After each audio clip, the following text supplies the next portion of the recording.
সময় ইস্তেগফার করলে আপনি মুস্তাজাবুদ দাওয়া হয়ে যাবেন। কি হয়ে যাবেন? মানে দোয়া করলে কবুল করবে কে?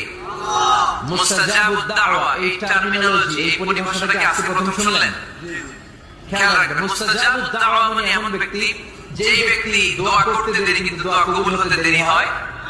হাত তুলে দোয়া করতে দেরি, মুহূর্তে দোয়া কবুল করে নেয় কে? আপনি যদি সব সময় ইস্তেগফারের আমলটা করেন, আপনার মুস্তাজাবুদ দাওয়া বানিয়ে ফেলবে কে? আপনারা ইমাম আহমদ ইবনে হাম্বলের নাম শুনেছেন? আমাদের ইসলামে চারটা মাযহাবের প্র্যাকটিস আছে, অনুশীলন। হানাফি, শাফিঈ, মালিকি, চার নাম্বারটা কথা কন। আরো অনেক মাযহাব আছে, কিন্তু এই চারটা মাযহাব বেশি প্রসিদ্ধ। গোটা বিশ্বের মানুষগুলো কোরআন সুন্নাহর আলোকে যে আমলগুলো করে, এটা চারটা মাযহাবের রেফারেন্সের সাথে কোনো না কোনো ভাবে মিলে যায়। এটা প্রথমটা হচ্ছে হানাফি, দ্বিতীয়টা শাফিঈ, তৃতীয়টা, চার নাম্বার